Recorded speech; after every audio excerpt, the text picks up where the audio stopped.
Well, hey, good morning. It's Sunday and I am home and I'm doing a little What's Feeding Me with Chef A. I'm going to start getting more of these going for you guys at YouTube and at Gumroad. And also for me, I just like making them. So Chef Andrea here, and What's Feeding Me is still planners. If you remember this year, it's now November of 2023. In January of 2023, I did my first What's Feeding Me with Chef Andrea and talked about how much I love planners. So here I am finally filming another, and guess what I'm talking about? Planners. So the new planner that I got for this year is a Laurel Denise. I don't know if you can see that name on there. And I'll do a video just on this planner if you would like down the road. This is a big planner, so this is one that just hangs out on my desk. I have variations. There's like the planner that hangs out here, the planner that goes in my bag, little to-do list planners that come with me. And what I'm going to work on today is a habit tracker on the back side of each week of your little planner. And the habit tracker that they've offered has space for 7 habits to track. And I'll show you this in an overhead. So what I've been working on for the last couple of days is figuring out what are the 7 habits that I would like to focus on tracking in this planner. And so I started making some notes in here. These are some classes that I want to do. So I started making some notes in here of what are some of the habits that I'd like to track in 2024.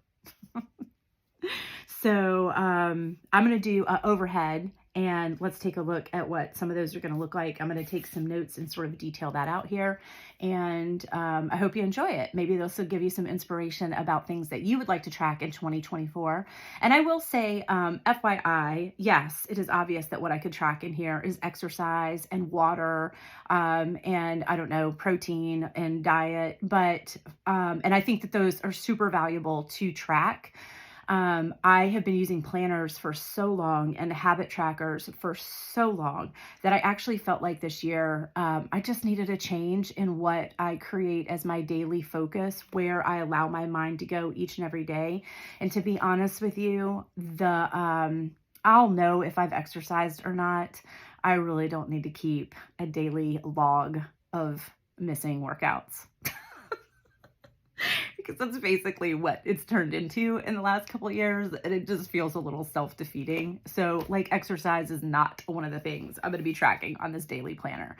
I am going to try to focus on tracking things that really support me day to day, and things that have a tendency to get swept away the minute the stress shows up. So that's more where I'm going. I'll show you what I'm talking about. Okay, so this is the Laurel Denise 2024 planner. And you can see that kind of gold foil, Laurel Denise. And it is obviously a very big planner. This is a desk planner. I do have smaller ones, and I will do a video that is just on the planners that I'm using this year, when, where, how, and why. This particular one, let's go to the front. I've already started playing with January setup. This particular one, each month, what you end up with is a full month that you can see, and then your week, and then a to-do for that week. So here's day through Sunday, 1 through 7, and then you can do whatever you want to do here. I've put a little sticky here that says priority daily, and there's these, and I'm just playing with this setup. So I've added these stickies rather than getting permanent in here. Planner, I added this washi tape to these pages: happy moments, gratitude, I'm excited for, I'm hopeful for. But what I'm really focused on today is this. So this is your week. So this is going to be my January 1 through 7, and then just a repeat here of 1 through 7 that I can just do whatever, to-do list, etc. On the back of this is a habit tracker. She says, and there's no habit tracker. It's right here. And so the habit tracker is every day of the month, right? And you just fill in the little bubble or check it off or whatever you want to do that makes you happy for having conquered that habit for that day. And there are 7 slots on this one. 1, 2, 3, 4, 5, 6, 7. So there's 7 habits that I could track in January. And my focus on this, as I said, I am quite aware that I can put workout, I could put specifics of workout, run day, weight day, yoga day. But to be perfectly honest with you, one, I am not working out nearly as frequently as I used to. And by used to, I mean for the last 35 years. The last 18 months have looked very different in my life in the way of daily exercise. And so what started to happen in my habit tracker in those last 18 months is I would continue with this habit of putting in exercise, workout, run, whatever, right? And they just kept being empty squares. All I was really keeping track of was how many workouts I missed. And that did not feel super fulfilling, I guess is the word that I would use. Here's what I know about me and exercise. I am perfectly aware when I do it. And to be honest with you, if I've worked out, you'll probably hear about it too. I don't know that it's what I need to track here. So I decided that for 2024, I'm going to stick with what has been serving me so well. Honestly, for the last 4 years, since 2020, I've made a lot of changes in the way that I think about my day-to-day and how I set boundaries, find time for myself, what that looks like. And this is going to help support that. So let's take a look at some of the ideas I have for things I'd like to track. So one of them is a moment of prayer. So I'll put that in there, and that is exactly what it sounds like. So there's that. 2, moment of peace. Wait a minute, is a moment of prayer a moment of peace? No.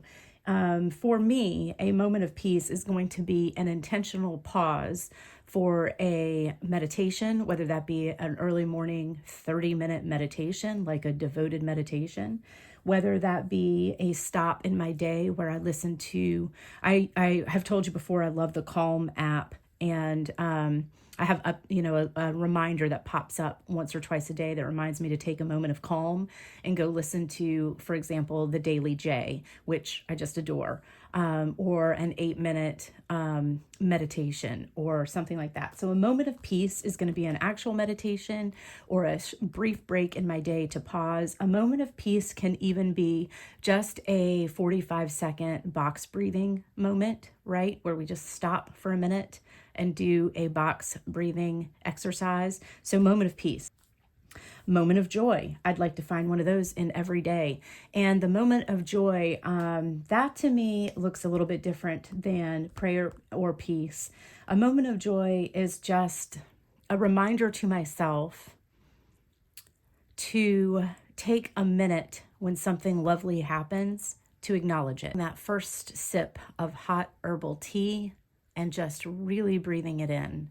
That is a moment of joy, isn't it? Just pause and appreciate the flavor and the warmth and that peaceful moment. These do not need to be big, long, involved moments.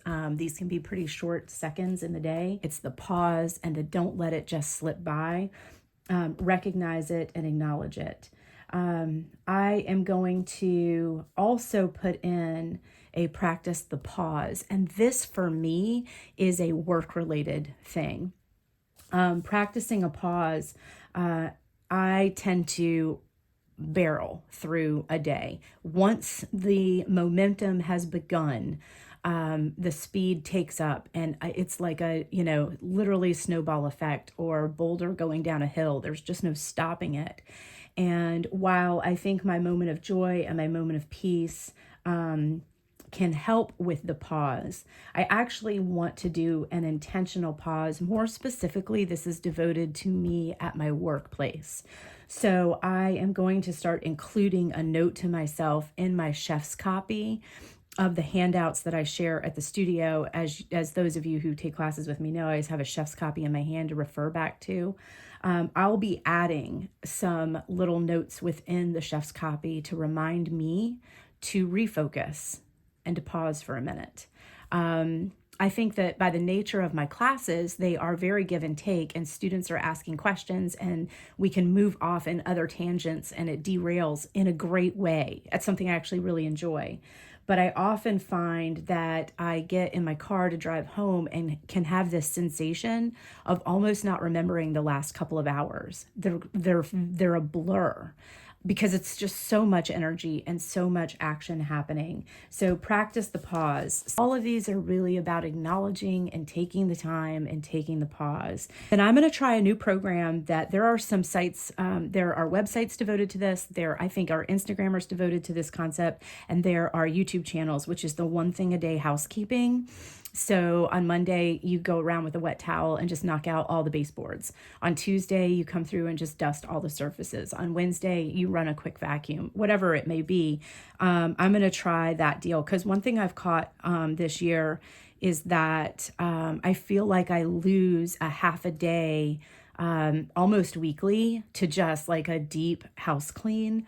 And I would like to see if this method of one thing a day housekeeping stops me from that big chunk housekeeping. I think we'll all have to devote a half day to a deep clean at least once a month anyway. But I'd like to see how this system works for me. So that is 1, 2, 3, 4, 5. Number 6, a creative action. And a creative action for me can be anything. It can be creating the cover to my little notebooks. I did this one morning this week with coffee, and these little notebooks come in. Let me find one that I haven't done a cover on yet, because I do have a couple new ones in here. They come in just this blank paper, and then I do this to them. And that's my creative action for the day. So it doesn't have to be, I don't need to sew a new winter wardrobe to have been creative for today, as long as I've done something that fulfills that creative action for me personally. I need to be creative in every day, some moment of creative action. So what number 7 will be, who knows? But that's the plan with the habit tracker. The habits that I want to really focus on and spend my time devoted to mentally and emotionally are ones that I find fulfilling, not ones that I find task mastery. Of course, the one thing a day housekeeping is a little tasky, but it's got an ultimate purpose, doesn't it, in giving me back several hours at the end of the week that I tend to lose to those bigger house cleans. So we'll see how that does.